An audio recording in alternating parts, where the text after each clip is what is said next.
ప్రజలకు మరియు రైతులకు తెలియజేయడం ఏమనగా గత సంవత్సరం 2024లో నేషనల్ హైవే 63 గురించి సర్వే చేయడం జరిగింది. అట్టి సర్వే నిమిత్తం మళ్ళా మనకు కొన్ని అబ్జెక్షన్స్ వచ్చినాయి.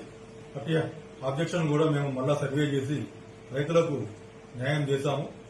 దాని తర్వాత మళ్ళీ కొన్ని అబ్జెక్షన్స్ వచ్చినాయి. ఆర్డీఓ గారికి దరఖాస్తు పెట్టుకుంటే మళ్ళా ఆర్డీఓ గారు ఆదేశాలు జారీ చేసినారు. ఈ నేషనల్ హైవే 63లో ఏవైతే కొన్ని ఉన్నాయో కొన్ని ప్రాబ్లమ్స్ మళ్ళీసారి రైతులకు అందరికి తెలియజేసి మళ్ళీసారి సర్వే చేయాలని చెప్పారు. అట్టి సర్వేను రేపటి నుంచి మా రెవెన్యూ సిబ్బంది సర్వేయర్లు రేపు పొద్దున 10 నుంచి సాయంత్రం 5 గంటల వరకు చేయడానికి సిద్దంగా ఉన్నారు. వాళ్లకు మా సిబ్బంది మన ఫోన్లు చేస్తున్నారు. కొందరు ఫోన్లు పోయినా పోకున్నా కలిసినా కలవకున్నా గానీ ఈ రైతులు గోదావరికని, కరీంనగర్, మంచిర్యాల కొందరు ప్లాట్లు కొని తిమ్మాపూర్లో వాళ్ళు ఎక్కడ ఉంటున్నారు. ఆ ప్లాట్లు ఎవరో మాకు తెలుస్తలేదు. ఒకసారి ఈ సర్వే అయిన తర్వాత అందుబాటులో లేక అవి చూపించకుంటే మళ్ళీ రైతులకి మళ్ళీ ఇబ్బంది అవుతుంది.